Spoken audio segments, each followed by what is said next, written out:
What's poppin', Torques? This is Thronork here, thrown right back at you with another video.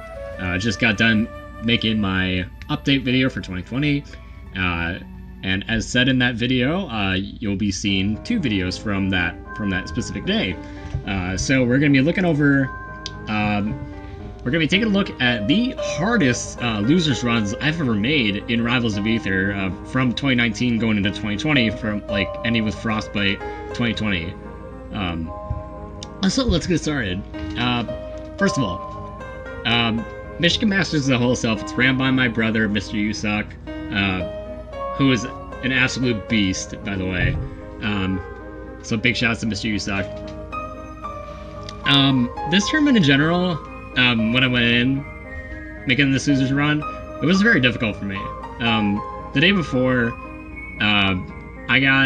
the day before I was just kind of down because I went 0-2 in Ultimate. Actually, like the worst I've ever played.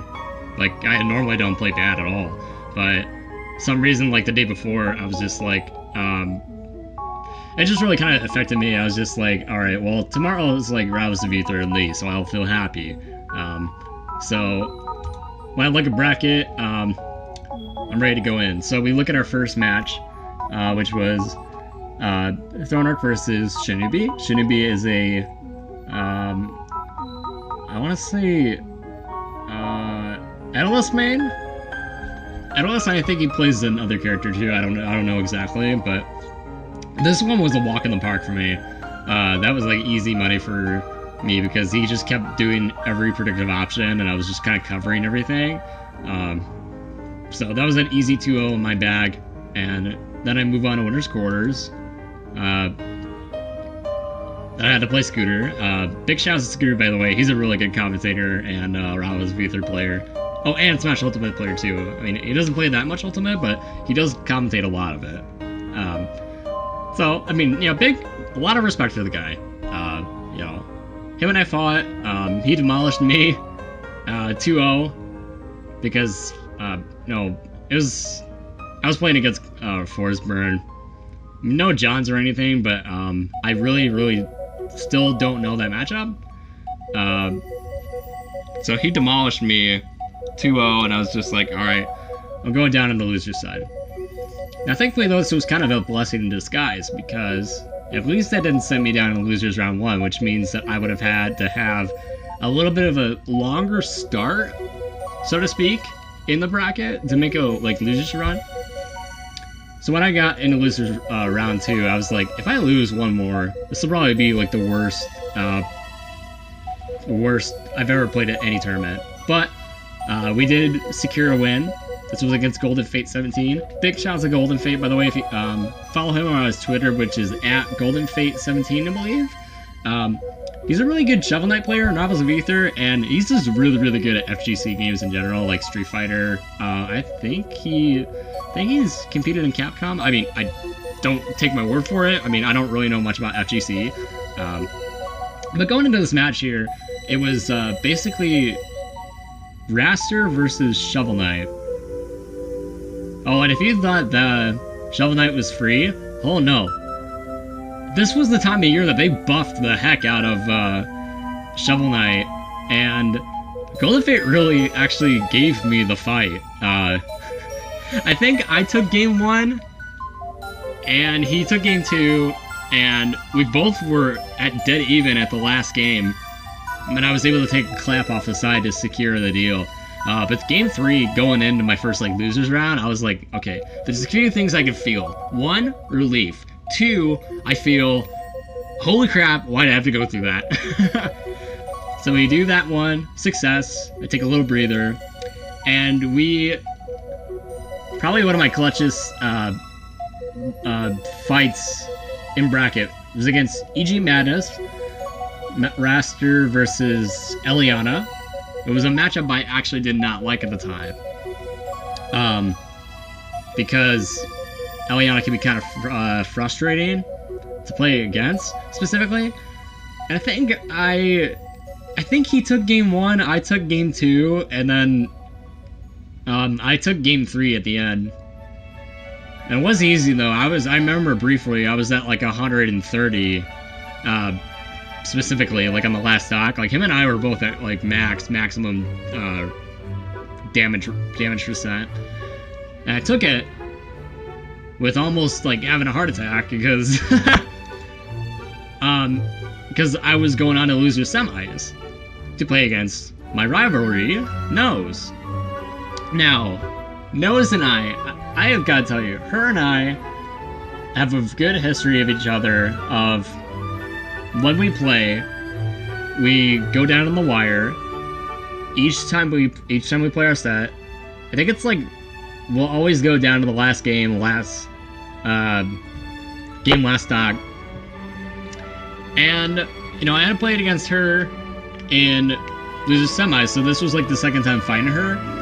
And the first time we played was like at Youmacon Battle Opera, which was 2018. And she beat me 2-0. This time I was able to get my win against her. Currently our record now is actually 2-1 her favor because she beat me. Oh god, sorry. She beat me at Youmacon 2019, actually last year. So, but on this set, we went down to the wire. Game 1, she went Zetterburn, her original character. We always start on Tower of Heaven, brought it down to the last stock. After she up smashed me, she asked me, "Can I go Rano?" I was like, "Alright, if you want to." And that was a really good win for me on that second game. And I felt like that was maybe, I guess, my power up, so to speak, to go into Game 3 confidently. And then Game 3, she switches back to Zetterburn. Now, keep in mind, like I said, her and I always go neck and neck. And I mean, like, she was not letting me breathe. I wasn't letting her breathe. So when we get down to last stock, she SDs.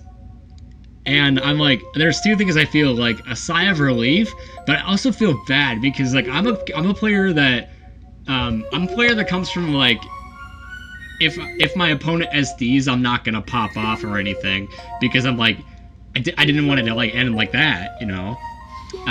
But at the same time, it's like I finally won on Gushi's stream.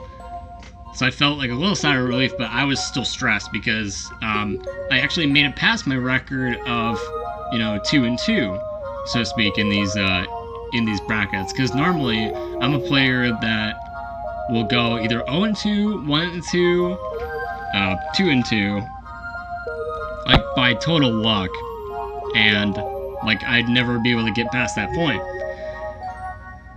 So I did that. After I won, we go into losers finals, and thankfully this was a best of 5 set, so I had more games to play.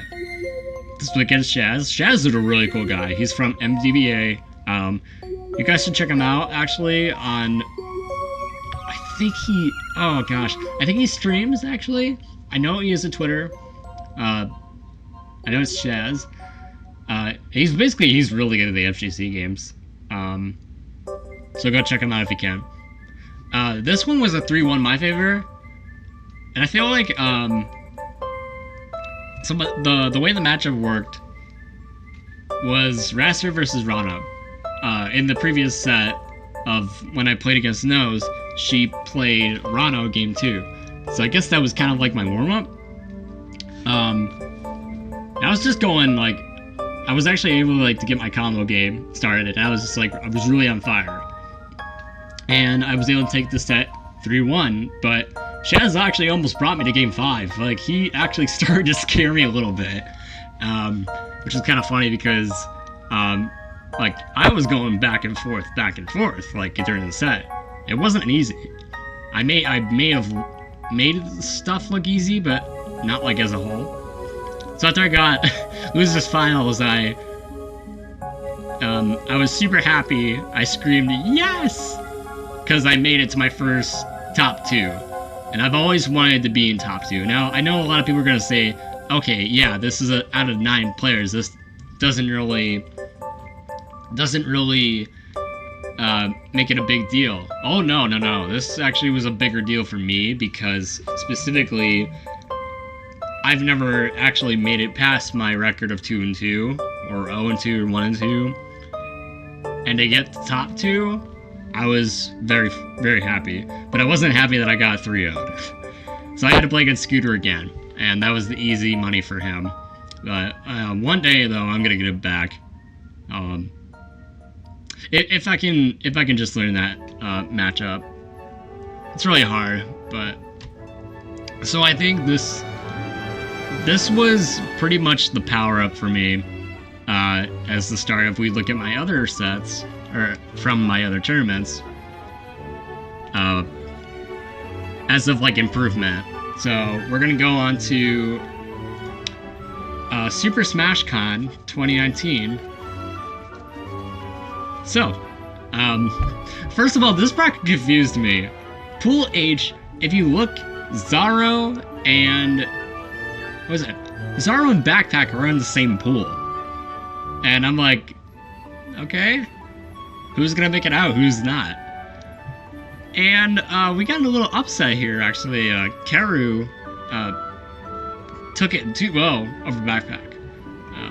And Backpack still was able to make top 8, I believe. Okay, so we're officially starting round 2, right? Winners quarters. And I'm like, alright. I'm warmed up. I can do this. And I got 2-0'd by this Ori player. I don't remember what his tag was. Oh, JJX. Okay.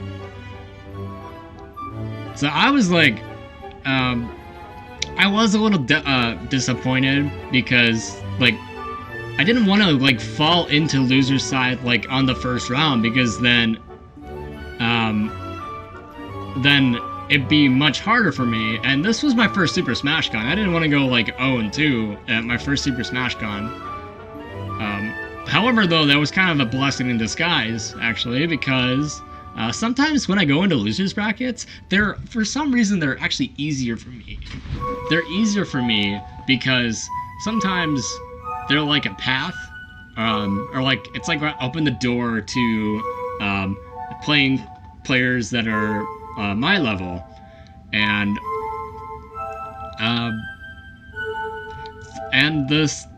the next match I actually took very consistently. It was against Butter. And get this, he played Ori. So technically, I guess like that was a blessing in disguise, because when I played JJX, after I lost the Ori matchup, I had to play Butter, who played Ori. So that was like kind of my warm up, if you will. So that was a 2-0. That was a quick 2-0, actually. And then my crowd started coming in. Cheat me. And I made it to losers round 3.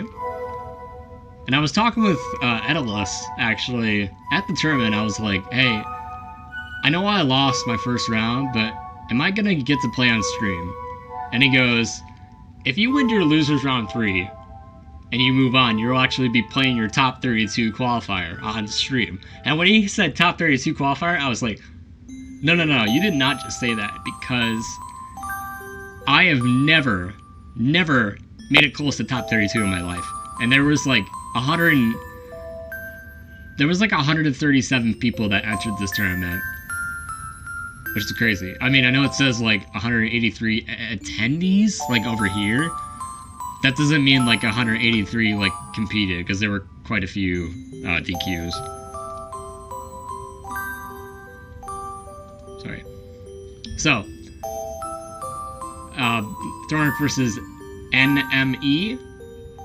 This was a Raster versus Zetterberg matchup. Thankfully, I actually knew this one because, I play Nose a lot, in Michigan. So she is, I guess, like, since we're perfect rivalries, it's like every time I play against her, like, it's kind of like my warm-up knowledge, or it's kind of like my warm-up if I play against, like, other Zetterburns. But this setuper was not easy to play against. Sure, it was a 2-0 me, but he brought me down in the last stock, like each of the games, which actually kind of scared me.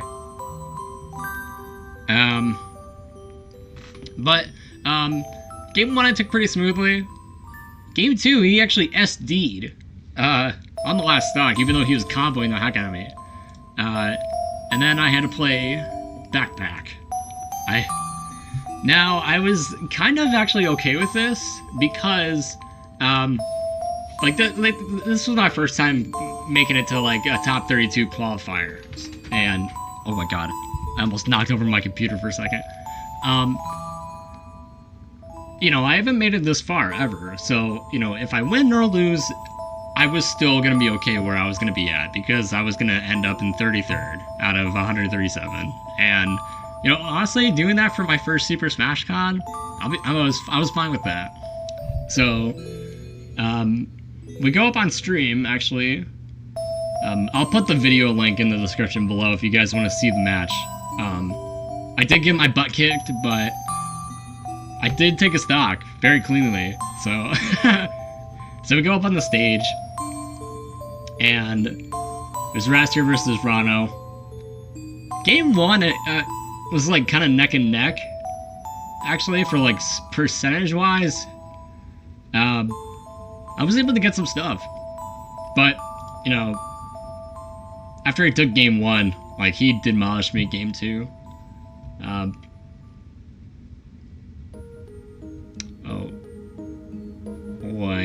Where's... Oh. Hold on a second. There we go. Okay. Next one we're going to be looking up to is the Big House 9.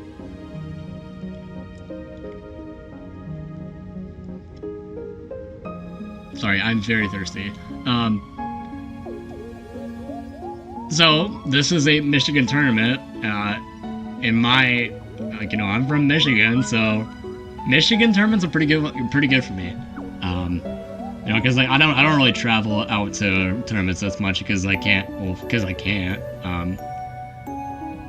So we're gonna be looking over the Rivals of Aether singles one. So this is, it's like 65 players competed for Rivals. I being one of them, because I've really, like, ever since I've been, like, on the climb from Michigan Masters, I think that was pretty much like my power up to keep going and improve in Rivals of Aether. So when we go to Big House 9, this starts off really, really well. I go in a round 2, because I start off with round 2, because I think because of that, they look at my other sets from, like, previous tournaments, and if my results are good, they start me around 2, I think. I mean, I don't know how it actually works, but... So it was against Penophobia, and Penophobia was one of my favorite... he still is. He's a really good Super Monkey Ball 2 speedrunner, who I've been a really big fan of ever since AGDQ 2014, I think that was when I first saw him on a GDQ appearance. So I got to play against him, which was very cool, because actually he didn't really know that much about Rivals. So what was actually pretty cool about the set was that he played Raster. So we both Rastered each other. We both went down to the last stock because we were both kind of fooling around. Which is kind of funny because, like, him and I were just, like, laughing and, like, each, like, what were we doing during the set? Because, you know, like I said, like, he doesn't know, like, that much about Rivals. I hope he succeeds in trying to learn Rivals. So it was a 2-0 me, my favor. I was looking pretty clean that match. And then we go into, I had to play against Big DK. I do not remember what character he went. Oh god. I think it was Maple or Zetter? I'm not sure. I do know that it was against a character that I'm not really that well with, like, understanding the matchup. So that was a 2-0, unfortunately, for Big D. big DK, but he moved on, and I got sent down to loser's bracket. Now, as we mentioned before, that each time I go into loser's bracket, that's kind of like I seem to do better in loser's side than I do with winner's side. I don't get it. I've never had a run where I'll go like halfway through winners and then go down to loser's side. But every time I would go to these losers runs, this next match actually was a pretty good one in my favor. It was against Town Crier. Town Crier, I think, is that how you pronounce his name? I'm not sure. He played Maple. It was a pretty good match in my favor because he kept doing all the predictive options. So, I took that one pretty cleanly, and I felt like kind of relieved, you know, like at least that I didn't go like 2-1 at least or something like that, because this is Michigan. This was a bigger tournament, and I was grinding my butt off like day and night just for this tournament. And I was actually 2 spots away from top 8. So after I win that match, I took my next match, which was against Phoenix. Oh my god, he was very, very scary to play against. I think he went Crag? I cannot remember, actually. But he did not take it easy on me at all, which was kind of scary. So, 2-0 my favor, and then I had to play against Save, who's actually I met in person, and he's very, very cool homie. He has homies in the back supporting him too, which actually kind of made me smile. Because, like, I like seeing, I like having a crowd, like, behind us, like, playing the set, because, honestly, I don't hate, but, like, I don't like playing when it's quiet, because, like, I don't feel like that makes it more, like, that makes it fun, for, like, the crowd, so to speak. Like, I get it, they want to make sure, like, they want to make sure you concentrate, but at the same time, like, the crowd can have fun, even if you're not on the stream. So, he went center burn, and that was a 2-0 his favor, which was kind of a harder one because him and I just kind of comboed each other back and forth. It really could have gone either way. I felt like I could have won that matchup fair and square, but, it's, like, these runs that I do, sometimes, like, I'll make it far enough to where it really, really comes down to pressure point for me. So after I lost, I ended up, I think, what did I end up placing? 17th out of 65, and I was seated 13th. But I mean, I get that. Like, sometimes I think the whole like seating thing is kind of chunky, because like they seed you from like your results. So it was just, I don't know, it was just kind of weird. Oh darn. How do I get back to it? Oh, okay, there we go. Okay. So you know what the thing was? I was actually 2 spots away from top 8. And I felt like I actually could have beaten these guys if I had beaten Save, but like being 2 spots away from top 8 at like at a big tournament in Michigan, I was actually okay with this. You know, I wasn't devastated because we went 3-2 instead of like 2-2 or 1-2 or 2. So this was like, it was a run that I felt like I could have definitely improved on, like towards the end, but I'm still trying to get used to like actually like improving at that level, because if I don't, it's, well, I mean, every time I go into losers bracket, it's either I do really well or I do pretty crappy. So, which leads into the last in-person tournament that I went to, which was Frostbite 2020. By the way, big shouts to everyone in the TO staff and everything who ran Frostbite. They do an insane job. Vaseth, Ori, Amiibo King, Kaizen, like pretty much a lot of the Michigan crew. That pretty much the whole Michigan crew does an amazing job at the Frostbite series. Like it's honestly like one of my favorite series to go to. So we look at this bracket, and from Frostbite 2019, I did so bad to where when we looked at all these other tournaments from 2019, all that power up gave me a very, very good, a really, really good bracket. So, first matchup against Casper Totoliti. And the first 25 seconds, no wait, no, what was it? It was like the first 20 seconds, I think. I think he said it on my Twitter poll that that our controllers disconnected. So we spent like almost a minute just like trying to like figure this out. Like we didn't know what was going on.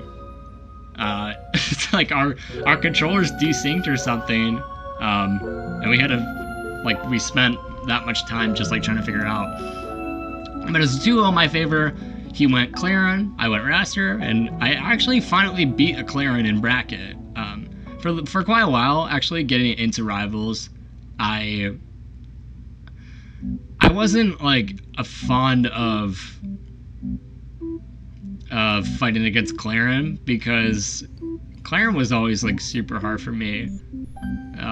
But that one I demolished pretty well. And then I go into Crusader, who 2-0'd me. He 6-stocked me on stream. But he's a really, really good Forsberg player from Texas. Actually, shout outs to Crusader. So like, it was against Forsberg, and like I mentioned before, I still cannot for the life of me figure out like how to beat that matchup. It's really, really hard for me. I don't even think I've beaten a Forsberg like in bracket specifically yet. I mean, I don't think I did. I'm not sure. So I try to lose. Like I was kind of upset a little. Well, like okay, like not upset that I lost, but like upset that like I didn't like play as good as I wanted to in a winners round. So get this, our first losers round is a 2-1. And holy crap, this went to the wire. I was at 100+% on the last stock, and I was able to get it. I was able to secure the deal. And I think we had a couple of people watching the set too. And so it was Raster versus Zetterburn, and like I said, you know, when I played against Nose, you know, her and I have a good record against each other, so whenever we play, she's kind of like my, I guess you'd say she's kind of like my warm-up, so to speak, like, for that matter. So like I know how to beat like Zetterburn, so 2-1, even though I was about to lose. And then next one was against, I cannot pronounce his name. Either Sage Yubai or Sage Yubai. Not sure. That was a 2-0. This set felt like it was kind of weird because he actually had some controller issues. So I was just like, I was bodying him like left and right, like getting my numbers, and after I won, I was just like, I felt kind of bad that his controller wasn't like his controller wasn't working specifically. But you know, but he did a pretty good job. Like he went 2-2. And then I have played against Edalus. Big shouts to George, by the way. He's super nice on me. I mean, shouts to the Rivals of Aether team. You know, Dan, Edalus, all of the other guys. So I did have to play against him. I think it's the first time I played against George in, like, in person, I think. You know, he did take it 2-0, but, it was really fun in the general, actually. You know, we got to play on stream, so I played on stream, but twice. So, even though, like, I still have a bad tendency of losing on stream, just playing against Daedalus in general was really, really cool. Like, to play against, like, one of the developers of the game, or, like, you know, one of the members of the team is just pretty cool. And he's a homie in general, so I wasn't really, like, devastated after this point, because, I think I was qualified for top 24 or something? I don't remember what they said, but, I ended up getting 33rd out of this, tournament. But yeah, 33rd out of 109. And honestly, with a 3-2, I was actually pretty okay with it, because when I get, like, better numbers and better rankings, like, or, I'm sorry, better results from, like, a Michigan major, I feel like just playing in Michigan in general, like, is kind of, like, my better kind of run. You know, because I'm from Michigan, I got, like, all the power up. So, overall, as we take a look at all of these brackets, I think, like, from Michigan Masters 2019 leading up to Frostbite 2020 was, I think was my power up to become, like, a better player. And when LAN tournaments come back, I actually want to fly out to a couple of Rivals tournaments. But, I mean, you know, because it's a whole quarantine thing, we can't really do, like, anything, so, like, everything's kind of been online, which I've been kind of avoiding a little bit, but